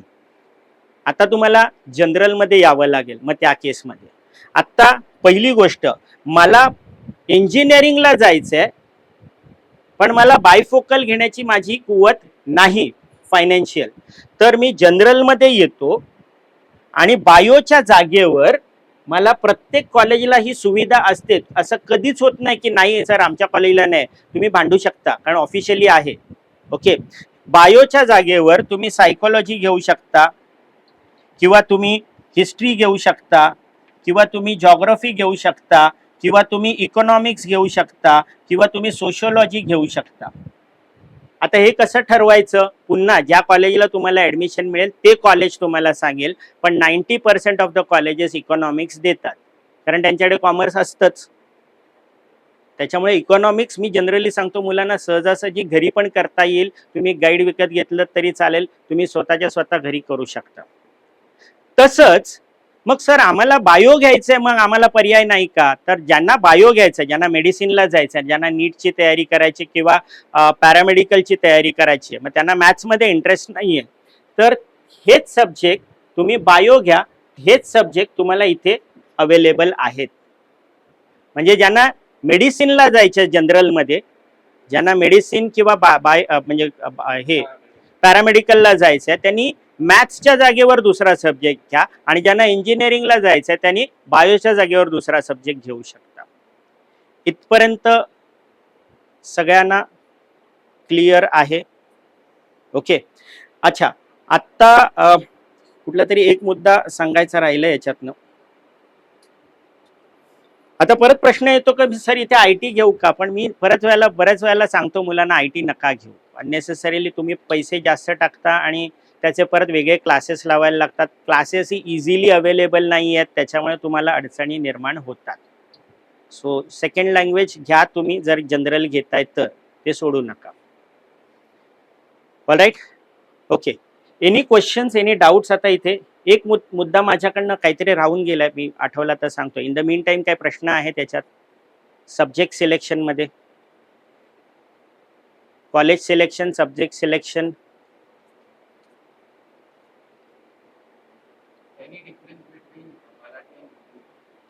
It's up to you. This is completely Marathi or Hindi is up to you. Whichever language you are comfortable with. आता काय काय वेळेला मराठी मुलगा असतो पण तो 10वी पर्यंत हिंदी शिकलेला आहे, तर त्याला हिंदी चांगलं जमतं, तो हिंदी घ्यायचं. या सगळ्या गोष्टीतनं बाहेर या. तुम्हाला जे चांगलं जमतं, तुम्हाला 12वी चांगल्या मार्काने आणि चांगल्या सोप्या पद्धतीने बाहेर निघायचं, हा टार्गेट ठेवा तुम्ही. So there is no difference as such. Even there are students who scores 90+ in Marathi and Hindi in 12th standard. So it is naturally आणि इझी सब्जेक्ट्स तसे जर आहेत तर. सो तुम्ही मी म्हटल्याप्रमाणे तुमचं इथलं गणित, आर्थिक गणित बघा आणि ते बघा. आता आणखीन एक शेवटचा हे आहे अजून एक, की हे जे सब्जेक्ट्स आहेत ना, हे जे कॉलेजेसची मी नावं सांगितली, ही सगळी जी कॉलेजेस आहेत ही ज्युनियर कॉलेजेस आहेत, त्याच्यामुळे सकाळची कॉलेजेस आहेत, 7ला भरणारी कॉलेजेस आहेत. त्याच्यामुळे तुम्ही जर क्लास जो निवडताय त्याचा टायमिंग बघा, सकाळचा आहे की संध्याकाळचा आहे, त्या पद्धतीने पण तुम्हाला, कारण मी मगाशी सांगितल्याप्रमाणे प्रायोरिटी आपलं क्लासेस आहेत, त्याच्यानंतर आपण कॉलेज निवडायचं आहे. सो ते क्लासेस तिथे ॲडजस्ट होत आहेत का बघा, तो एक फॅक्टर पण तुम्ही लक्षात ठेवा. सकाळची बॅच आहे की संध्याकाळची क्लासेसला, ते बघा तुम्ही. अजून एक मुद्दा जो मी मगाचपासून विसरतोय तो म्हणजे अनेक वेळेला ना मुलं बायो घ्यायचं असतं त्यांना, म्हणजे त्यांना पॅरामेडिकल किंवा नीट घेऊन त्यांना जायचं असतं, बरोबर. त्यांना मॅथ्स मी आत्ताच सांगतो तुम्ही घेऊ नका म्हणून, बरोबर. आता अनेक वेळेला जुन्या पालकांचा एक हट्ट असतो, नाही त्याला मॅथ्स घेऊ द्या. आता मॅथ्स का घेऊ द्या, जे जुने पालक आहेत त्यांचं काय म्हणणं असतं, फिजिक्समध्ये जे मॅथ्स लागतं ना, फिजिक्समध्ये डेरिव्हेटिव्ह आणि इंटिग्रेशन लागतं, ते त्याला करू द्या 11वीला वगैरे, असं त्याच्यासाठी ते मॅथ्स घ्यायला लावतात. पण मी तुम्हाला नवीन जी एज्युकेशन पॉलिसी आहे 2020 मध्ये आपला सिलेबस चेंज झालाय, त्याच्यात फिजिक्सचा पहिला धडा जो आहे तो आहे मॅथमॅटिकल टेक्निक्स. म्हणजे मॅथमॅटिकल टेक्निक्स म्हणजे फिजिक्सला लागणारं जे मॅथ्स आहे ना, ते वर्षाच्या सुरुवातीला पहिल्या चॅप्टरमध्येच तुम्हाला शिकवत आहे. सो 11वी पासून तुम्ही मॅथ्स सोडून द्या जर तुम्हाला बायो करायचं आहे तर. मी तुम्हाला पहिल्या दिवसापासून मॅथ्स सोडायला सांगतो, राईट. तो ही ठेवा. अजून कोणाला काही क्वेरीज आहेत किंवा अजून काही वेगळी केस आहे जी माझ्याकडनं, from my side everything is done now. माझे 2 महत्त्वाचे विषय आज होते ते म्हणजे एकतर सब्जेक्ट कुठले निवडायचे आणि दुसरं कॉलेज कुठलं निवडायचं. त्याच्या व्यतिरिक्त सब्जेक्ट निवडताना अजून एक क्रायटेरिया तुम्ही बघा की तुम्हाला करिअर्स पुढचे काय करायचे आहेत ते हे आत्ता पण काही काही मुलं माझ्याकडे येतात, दररोज माझ्याकडे काउन्सिलिंग चालू असतं, माझ्याकडे ॲडमिशन्सना मुलं येतात 11वी-12वीच्या. तर त्याच्यात एक मी मुलं म्हणतात की सर बघू नंतर काय करायचं. ऑलरेडी तुम्ही लेट आहात. फॉर युअर इन्फॉर्मेशन कोटामध्ये 6वी पासून मुलं जात आहेत. मी मगाशी माझी ओळख करून देताना सरांनी सांगितलं फाउंडेशन कोर्स, हा फाउंडेशन कोर्ससाठी कोटामध्ये मुलं जातात 6वी पासून राहायला. आपण 12वी 11 10वी पास झालोय आणि आपल्याला अजूनही माहीत नसेल तर ते माहिती करून घ्या, कोणाची तरी मदत घ्या, कोणाला तरी भेटा. आता याच्यासाठी मी हे नाही सांगत कारण मी स्वतः काउन्सिलर आहे म्हणून मी असं नाही सांगत प्रत्येकाला ॲप्टिट्यूड टेस्ट करा. मी माझ्याकडे काही लोक येतात त्यांना सांगतो ॲप्टिट्यूड टेस्ट करायची गरज पण नसते काय काय लोकांना. तेवढी क्लॅरिटी असेल तर प्रश्न नाही, पण ती क्लॅरिटी आणण्यासाठी काहीतरी करा. क्लॅरिटी आणण्यासाठी काय आहे, सिम्पलचं गोष्ट आहे. आज तुमच्याकडे गुगल आहे, पण आमच्या वेळेला आमची क्लॅरिटी काय होती, बाबा माझे मी सोनार आहे, माझं इथंच दुकान होतं, आमचं दुकान होतं. बाबा मला चिठ्ठी द्यायची, हा पत्ता आहे, त्या पत्त्यावर जाऊन ही वस्तू देऊन यायची आहे किंवा हे पैसे देऊन यायचे. मग आपल्याला त्यावेळेला गुगल वगैरे मोबाईलच नव्हते, तो गुगल कुठून येणार, गुगल वगैरे काही नव्हतं तिथे. मग काय करायचं, तिथे जाताना ह्याला विचार, अरे हा पत्ता कुठे आहे, त्याला विचार, हा पत्ता कुठे आहे, असं करत करत करत त्या गल्लीबोळातनं पोचायचं. पण त्या पत्ता विचारत विचारत जेव्हा त्या गल्लीबोळातनं जाताना तो रस्ता तुम्ही परत विसरत नाही, कारण तुम्ही शोधलेला रस्ता असतो तो. म्हणजे माझं सांगण्याचा हेतू असा आहे, तुम्हाला जे करिअर्स करायचे आहेत त्या करिअर्समध्ये ऑलरेडी काही लोक प्रस्थापित आहेत, त्यांना भेटा. तुम्हाला डॉक्टर बनायचं, तुम्ही आधी स्वतःच्या डॉक्टरला अर्धा तास काढा, त्यांना सांगा मला तुम्हाला बोलायचं आहे तुमच्याशी. त्यांना विचारा त्यांच्या अडचणी काय, त्यांनी कशा केलं, काय काय केलं हे समजून घ्या त्यांच्याकडनं. त्याच्यातही तुम्हाला 2 प्रकार मिळतील. एखादा डॉक्टर म्हणेल की नाही बाबा तू या लाईनमध्ये येऊ नकोस, कारण मुळात त्याचं पॅशनच नव्हतं, कारण त्याला कोणीतरी असंच आईबाबांनी जबरदस्ती टाकलेलं होतं. तर एखादा डॉक्टर तुम्हाला भेटेल की हा आयुष्यातला, हा जगातला सर्वात उत्तम करिअर आहे, फक्त पैशासाठी नाही तर लोकांचं आपण भलं करतो त्याच्यासाठी आहे, हे तुम्हाला सांगेल. आणि मग त्यांनी कसं केलं, त्यांना काय अडचणी आल्या, मग त्या अडचणी आर्थिक अडचणी असू शकतात किंवा अभ्यासातल्या अडचणी असू शकतात, त्या समजून घ्या. आणि मग तुम्ही म्हणजे आता हा वेळ आहे ना, हा त्याच्यासाठी घालवा तुम्ही. राईट. सो काही प्रश्न असतील तर विचारा. माझ्याकडनं बऱ्याच गोष्टी झालेल्या आहेत. मला वाटतं आजचे विषय ते 12वी नंतरच त्याला आपल्याला वेगळा करायला लागेल. नाही 12वी नंतर खरंच मला सायन्सला जो 3 तास लागतात सायन्स मधले करिअर सांगायला, कारण मुळात मुलांना काय आहे की जेई मेन्स जेई ॲडव्हान्स एवढंच माहिती आहे किंवा जास्तीत जास्त सीईटी माहिती आहे. सी बेसिकली तुम्ही जेई मेन्स जेई ॲडव्हान्सच्या पलीकडे पण बरंच मोठं करिअर आहे आणि ते जे काही गोष्टी आहेत त्या समजून घेण्याचा प्रयत्न करा. सो डेफिनेटली आता हा कमी वेळ आहे आपल्याला. मला फक्त सायन्स एक्सप्लेन करायला मला 3 तास लागतात, कारण तुमचे मार्ग काय काय आहेत, इथून नाही तर तिथून कसं जाता येतं, हे बरेचसे मार्ग आहेत. आर्थिकदृष्ट्या आता एक साधं एक्झाम्पल द्यायचं झालं तर मी तुम्हाला मी कोर सब्जेक्टचं सांगतो. फॉर एक्झाम्पल कोर सब्जेक्टचं सांगतो. तुम्हाला मॅथ्समध्ये, ज्यांना मॅथ्स खूप आवडतं आणि मॅथ्समध्ये करिअर करायची इच्छा आहे, तर तुम्ही ISI नावाची संस्था आहे, तिथे तुम्ही ॲडमिशन घ्यायचा प्रयत्न केला पाहिजे. ISI म्हटल्यानंतर पाकिस्तानमध्ये जायला नाही सांगत आहे मी. ISI म्हणजे इंडियन स्टॅटिस्टिकल इन्स्टिट्यूट आहे. इंडियन स्टॅटिस्टिकल इन्स्टिट्यूट कलकत्त्याला आहे. तुम्हाला इंडियन स्टॅटिस्टिकल इन्स्टिट्यूटची खासियत सांगतो की तुम्हाला तिथे जी डिग्री मिळते ती बी मॅथ्स, म्हणजे तुम्ही जर बी मॅथ्स, 3 प्रकारचे कोर्स आहेत, बी मॅथ्स, बी स्टॅट्स आणि बी कम्प्युटर सायन्स, हे 3 कोर्सेस आहेत. आता उदाहरणार्थ माझ्याकडे जर एखादा मुलगा आला इंटरव्ह्यूसाठी आणि मी त्याचं डिग्री बघितलं बी मॅथ्स, तर मी बाकीचं काही न वाचता मला कळतं की हा कुठून आलेला आहे. कारण एकमेव संस्था आहे भारतातली जी बी मॅथ्स ही डिग्री देते. बाकीचे सगळे BS देतात किंवा BSc देतात डिग्री. ओके. दुसरी महत्त्वाची गोष्ट, ISI ची खासियत अशी आहे की ISIचा 100% प्लेसमेंटचा आत्तापर्यंतचा रेकॉर्ड आहे. तो इवन IIT तुम्हाला आज क्लेम नाही करत आहे 100%चा रेकॉर्ड. ISI तुम्हाला 100% प्लेसमेंट देते. त्याच्यानंतर त्यांचा जो ॲव्हरेज पॅकेज आहे, स्टार्टिंग पॅकेज ॲव्हरेज सगळ्या मुलांचं, म्हणजे त्याला आजकाल तर वेगवेगळे शब्द येतात, त्याच्यातला मीडियन पॅकेज येतं. ते 7 ते 8 लाखाचं ॲव्हरेज पॅकेज आहे तुमची सुरुवात. तसंच तुम्हाला केमिस्ट्रीमध्ये करायचं असेल तर केमिस्ट्रीमध्ये आपल्याकडे ICT नावाची संस्था आहे, माटुंग्याला VJTIच्या ऑपोजिट. राईट. केमिस्ट्री आहे, फूड टेक्नॉलॉजी आहे, डेअरी टेक्नॉलॉजी आहे, ऑप्टोमेट्री, असे बरेचसे नवीन कोर्सेस आलेले आहेत. त्यांची माहिती घ्या जरा. खूप मोठा समुद्र आहे सायन्स म्हणजे, अँड ऑल्सो कॉमर्स म्हणजे. आजच्या घडीला कॉमर्समध्ये पण बऱ्याचशा संधी उपलब्ध आहेत, त्याची जरा माहिती घ्या. रँडमली कुठेही जाऊ नका. सो अनेक वेळेला मी माझ्या विद्यार्थ्यांना काय सांगतो की बाबा रे, तू माझ्याकडे JEE साठी येऊच नकोस, तू माझ्याकडे फक्त CET साठी ये. JEE नको करू. का JEE करू नको? कारण माझी जी फीज आहे ती 1 लाख रुपये जर CETची असेल तर 2 लाख JEEची आहे. मी तुला स्वतः सांगतो JEE नको करू, तू हे कर, CET कर. त्याचं कारण सांगतो. आता तुमच्यापैकी काही लोक 90% आणि वरचे विद्यार्थी आहेत. सो नॅचरली 90% आणि वरचा विद्यार्थी म्हणतो की, आणि त्याचे पालक पण मला सांगतात हुशार विद्यार्थी. आय ऑल्सो अग्री, हुशार विद्यार्थी मी नाकारत नाही, अँड विथ ड्यू रिस्पेक्ट तू आहेस हुशार. पण आज CBSEचं काय सांगते, CBSEकडे 2 लाख विद्यार्थी आहेत भारतात ज्यांना 90% मिळालेले आहेत, 90%च्या वरचे. ICSEकडे 1 लाख विद्यार्थी आहे भारतामध्ये ज्यांना 90%च्या वरती आहे. महाराष्ट्र सरकारचे 1 लाख विद्यार्थी आहेत ज्यांना 90%च्या वरचे आहेत. असे भारतभरातून प्रत्येक राज्याचे विद्यार्थी घेतले 1-1 लाख, तर साधारण भारतामध्ये 25 ते 30 लाख विद्यार्थी 90%च्या वर आहे. हा प्रत्येक विद्यार्थी स्वतःला हुशार समजतो, जो आहे, परत मी नाही म्हणत नाही.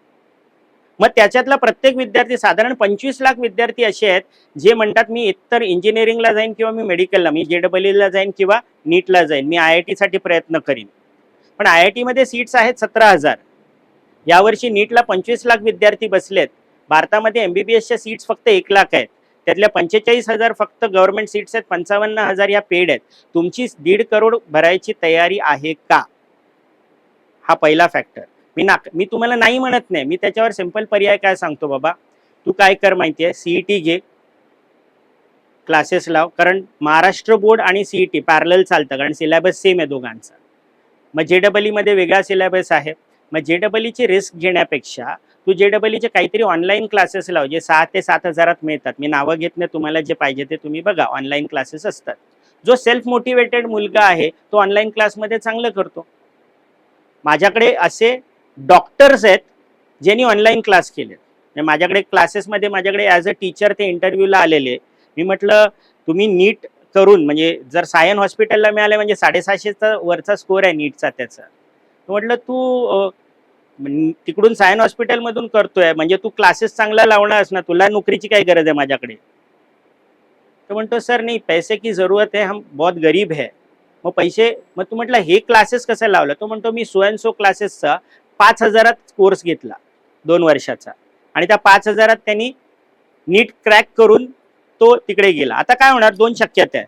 तुम्ही जर 5 ते 6 हजाराचा कोर्स ऑनलाईन घेतलात आणि CET क्लासेसमध्ये लावलं तर रिस्क तुमची संपली. म्हणजे जी 2 लाखाची फी होती ती 1 लाखावर आली, 2 वर्षाची फी, राईट. आता याच्यातनं तू चांगलं केलंस, तुझ्या कुटुंबाला, तुझ्या शेजाऱ्या पाजाऱ्यांना, तुझ्या नातेवाईकाला आणि तुला आनंदच आहे, तुझ्या शिक्षकांना पण आनंद आहे.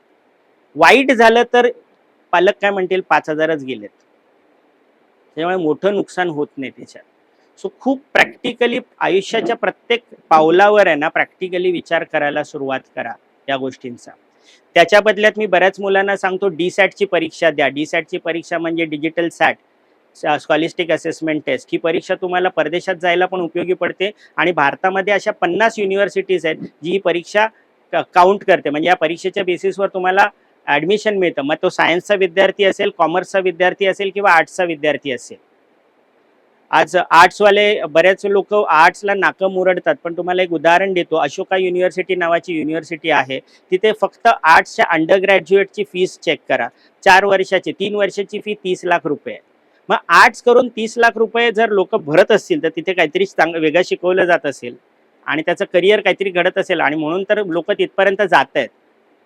तर ह्या तुम्हाला अशोका युनिव्हर्सिटीमध्ये पण सॅटचं एक्झाम चालून जातं. तर मी म्हणतो की सॅटच्या एक्झामला काय आहे, तर तुम्हाला 10वीचं इंग्लिश आणि मॅथ्स करावं लागतं, बरोबर. 5 वर्षाची व्हॅलिडिटी असते, दर महिन्याला जवळजवळ एक्झाम आहे. आता जर तुम्ही तयारी करायला सुरुवात केली तर तुम्हाला ऑगस्टला अटेम्प्ट आहे. मी जूनचा अटेम्प्ट काउंट नाही करत. ऑगस्ट आहे, सप्टेंबर आहे, ऑक्टोबर आहे, नोव्हेंबर आहे, डिसेंबर आहे, सलग 5 महिने अटेम्प्ट आहे. अभ्यास झाला की परीक्षा द्या, आणि this becomes your backup plan. whether you are from arts, whether you are from science, or whether you are from commerce. मी परदेशात जा असं म्हणत नाही, पण तो तुमचा नंतरचा विषय झाला. पण आता तुम्हाला भारतासाठी पण एक बॅकअप प्लॅन तयार होतो ना. सो जुगार वगैरे मी हे शब्द मानत नाही, पण मी नेहमी म्हणतो की हुकमाचे पत्ते खिशात ठेवून फिरायचं कधी. जिथे आपल्याला काय फरक नाही पडत थोडंसं पुढे मागे झालं तर. डेफिनेटली मला तुमच्याशी बोलायला आवडेल जिथे आपण आपल्या विद्यार्थी उत्कर्ष मंडळाच्या माध्यमातून येणाऱ्या काळात आपण हे करूया. प्रत्येक विषयासाठी वेगवेगळा वेळ घेऊया. आपण engineering and allied courses, medicine and allied courses आहेत. त्याच्यात मला दीड तास फक्त 1.5 ते 2 तास फक्त इंजिनिअरिंग अँड अलाइड कोर्सेस, त्याच्या आजूबाजूचे कोर्सेस, हे नाही झालं तर काय करायचं, राईट. सो माझा नेहमी थॉट प्रोसेस करिअरच्या बाबतीत असं असतं, मला मुंबईवरनं पुण्याला जायचं आहे. पुण्याला जायला मला एक्सप्रेस वे आहे, तो बंद पडला म्हणून मी माझं काम थांबवणार नाही आहे. मी जुन्या एक्सप्रेसवेनी जाणार. जुना एक्सप्रेसवे बंद पडला तर छोट्या छोट्या गावातनं पण रस्ते जातात, ते रस्ते शोधायचं काम करा. बॅकअप प्लॅन्स क्रिएट करा. Plan A, plan B, plan C. याचा अर्थ मी निगेटिव्ह थॉट करतोय का, तर ॲब्सोल्युटली नाही. मी परत सांगतोय, तुम्ही उलटा विचार करा. हुकमाचे पत्ते खिशात ठेवून फिरतोय मी, म्हणजे मला इथे नाही मिळालं तर तिथे तो घेणार आहे, ह्याचा विचार करून चला. कॉमर्सवाले जे आहेत त्यांनी IP मॅटच्या परीक्षेचा विचार करा. IP मॅट आहे, क्लॅट, ज्यांना लॉ करायचं आहे क्लॅटची परीक्षा, इवन आर्ट्सवाले क्लॅटची परीक्षा, IP मॅटची परीक्षा, या परीक्षा तुमच्या आयुष्यात मोठा बदल घडवून आणेल. म्हणून मी सांगतो, परत 11वी आणि 12वीचं कॉलेज इम्पॉर्टंट नाही आहे. ह्या परीक्षा जर तुम्ही क्लिअर केलात, IP मॅटच्या परीक्षेतून तुम्हाला IIMs मध्ये एंट्री मिळते डायरेक्ट, जिथे लाखो लोक मरत असतात IIMs मध्ये ॲडमिशन मिळवण्यासाठी. जर तुम्ही त्याचा अभ्यास केलात, आर्ट्स किंवा कॉमर्सवाले विद्यार्थी, तुम्हाला लॉला जायचं आहे, क्लॅटचा अभ्यास केला तर तुम्हाला सहज, म्हणजे तुम्हाला डायरेक्ट BA LLBचा कोर्स मिळतो. पूर्वीच्या काळी आम्ही ग्रॅज्युएशन करायचो आणि मग LLB साठी धडपडत बसायचो. आता तशी करायची गरज नाही. पूर्वीच्या काळी आम्ही ग्रॅज्युएशन करायचो आणि मग MBAच्या परीक्षेसाठी, MBAच्या एंट्रन्ससाठी आम्ही तयारी करायचो. आता तसं करायची गरज नाही. 12वीचा अभ्यास खूप सोपं आहे बाळांनो. 12वी आणि 11वी हे माझं वाक्य मी प्रत्येक लेक्चरला वापरतो. 12वी पास होण्यासाठी मेहनत करावी लागत नाही, 12वी फेल होण्यासाठी मेहनत करावी लागते. ही मेहनत म्हणजे आळसपणा करणं, कॉलेजला न जाणं, अभ्यास न करणं अजिबात. बघा ना, तुम्हाला फिजिक्समध्ये 30 मार्काचा प्रॅक्टिकल आहे, 25 पकडतो मी, उरलेल्या 70 मधून 10 नाही का मिळू शकत तुम्ही, है ना. आत्ता सरकारने तुमच्यासाठी एवढं तुमच्यासाठी नाजूक धोरण अवलंबलेलं आहे की तुम्हाला पास होण्यासाठी मेहनत नाही करायची, फेल होण्यासाठी मेहनत करायची. तर ते सोपं आहे, त्याच्यावर जास्त तुम्ही वेळ नका घालवू. हे सगळं सोपं आहे. आणि कृपा करून सगळी जी शीट आहे, 77 पानाची शीट आहे, साईटवर गेलात की माहिती पुस्तिका दिलेली आहे, इन्फॉर्मेशन ब्रोशर दिलेलं आहे, ते कृपा करून आज जाऊन परत वाचा सगळं. आणि त्याच्यात एक पान मराठीत आहे, एक पान इंग्लिशमध्ये. तुम्हाला पालकांना मराठीत वाचायचं, मराठीत वाचा, मुलांनी इंग्लिशमध्ये वाचा. प्रिंटआउट काढायची गरज नाही, ऑनलाईन अवेलेबल आहे. ठीक आहे, काही प्रश्न आहेत आता? बोल. खूप चांगला स्कोप आहे आजच्या घडीला जर्नलिझम. पूर्वी जर्नलिझम काय होतं की मला कुठल्या तरी न्यूज चॅनल्समध्ये नोकरी शोधायला लागायची. आजच्या घडीला तू स्वतःचं यूट्यूब चॅनल काढून तू असे कित्येक आज पत्रकार आहेत ज्यांनी जॉब सोडले आहेत, जे मोठ्या मोठ्या न्यूज चॅनल्समध्ये काम करत होते आणि त्यांचे स्वतःचे न्यूज चॅनल्स आहेत, त्याच्यावर खूप चांगलं काम चाललं आहे त्यांचं. आपल्याला बाकी कोण नाही, तुम्हाला सगळ्यांना ध्रुव राठी तर माहिती असेल, तो कुठे बसलाय आणि तो सगळी इथली माहिती देतो. तर ते खूप चांगलं करिअर आहे. तुझं जर इंग्लिश किंवा तुझं जर भाषा, इंग्लिश नाही म्हणत इन जनरल, पण इन जनरल तुझी कुठलीही भाषा किंवा भाषेवर तुझं प्रभुत्व असेल किंवा तुला आवडत असेल ना, तर जर्नलिझम तुझ्यासाठी खूप चांगलं करिअर आहे.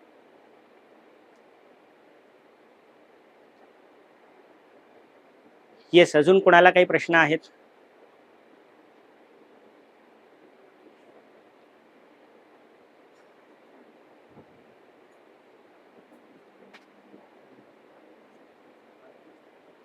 बारावी नंतर तू BMMचं ट्राय कर, बॅचलर्स इन मास मीडिया, आणि जर्नलिझम पण आहे.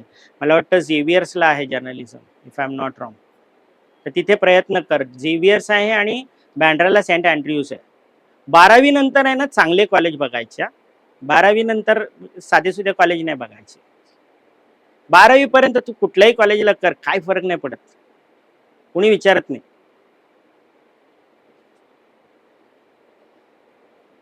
सो काही प्रश्न आहेत आता? बोल बोल. यू आर टॉकिंग अबाउट 11वी 12वी की I said the simple criteria, don't go for good colleges, go for your comfort zone. तुझा कम्फर्ट बघ, तू कुठे राहते, तुझा क्लास कुठे आहे आणि त्याच्या आजूबाजूला कॉलेज बघ. आता तू जर या एरियात बघत असशील तर अगेन मला तुझे पर्सेंटेज माहीत नाहीत, पण पर्सेंटेज प्रमाणे बघायला गेलीस तर तू जर राहत पण ह्या एरियात असशील तर MD कॉलेज आहे, ते घ्यायला हरकत नाही. डिपेंडिंग अपॉन तुझं ट्रॅव्हलिंग टाईम कसं आहे, तर तुम्हाला इथून जर ट्रॅव्हल करायचं असेल तर एक पोद्दार आहे तुझे जर पर्सेंटेज असतील तर, कारण तुला चिंचपोकळीवरनं माटून घ्या. सो या छोट्या छोट्या गोष्टी बघा, कसं मी ट्रॅव्हल करणार आहे, कसं इझी होणार आहे ते. बरोबर. खालसा मी तुला सजेस्ट नाही करणार, कारण खालसाला स्टेशनपासून खूप लांब चालायला लागतं. Right. Same for Kirti college. Kirti कॉलेजला तुला स्टेशनपासून जवळजवळ 15 ते 20 मिनिटं चालायला लागतं. सो जवळपासचे कॉलेज बघ. तू अगदी आहे ना, मी तुला सांगतो simple, I don't know percentage, तुझा आर्यभट्टला ॲडमिशन घे. सिम्पल, पहिल्या लिस्टला नाव लागणार, ॲडमिशन घ्यायचं, छान आपण अभ्यासाला लागायचं. तू त्याच्या पलीकडे जाऊन हा विचार कर, तुला IP मॅट करायचंय का, क्लॅट करायचंय का, किंवा बाकीच्या कुठल्या एंट्रन्स एक्झाम द्यायच्या आहेत का, ह्याचा अभ्यासाला सुरुवात कर, त्याला जास्त फोकस कर. Yes sir. अगदी अगदी बिंदास करा. काय काय मुलं मला सांगतात, सर ते शाळेत ड्रेस आहे. आता बहुतेक शाळांनी ड्रेस कोड काढून टाकलाय, पण असलं तर काय फरक पडतो, 2 वर्ष काय नाही होत. आपण तेच बघा, तुम्ही आर्मी स्कूलमध्ये गेला असतं तर ड्रेस घातलेच असतात ना. तिथे आर्मीला सांगणार का मला ड्रेस नकोय म्हणून, ते घालायचे बिंदास. ॲब्सोल्युटली तुम्ही हे राहा, तुम्ही त्याच्यातनं ते काढूनच टाका डोक्यातनं, कुठलं कॉलेज. नाही नाही, त्यांनी काय फरक नाही पडत, कारण तुला ना स्ट्रगल हा 12वी नंतर परत आहे. तू कुठल्याही कॉलेजमधनं असलीस, तू म्हणशील की इन हाऊस कोटा असतो, पण इन हाऊस कोटामध्ये तुला पाहिजे तो कोर्स नाही देणार ते. फॉर एक्झाम्पल, रुईयाला तू ॲडमिशन घेतलं, I am taking just example सायन्सवाल्यांसाठी. रुईयाला ॲडमिशन घेतलं, तुम्हाला वाटेल की इन हाऊस कोटा आहे. इन हाऊस कोटा आहे कशासाठी आहे, CBZ, PMS, जे काय जे लोक घेत नाहीत त्या कोर्सेससाठी इन हाऊस आहे. पण तू जर म्हणशील लाईफ सायन्स पाहिजे किंवा मायक्रोबायोलॉजी पाहिजे किंवा बायोटेक्नॉलॉजी पाहिजे, तर इन हाऊस कोटा तिथे वापर होत नाही. राईट. सो सिम्पल 11वी 12वी पुन्हा पुन्हा सांगेन, त्या कॉलेजच्या नावाच्या भानगडीत पडू नका. तुमचं लाईफ सिम्पल ज्याने होईल ते कॉलेज पकडा.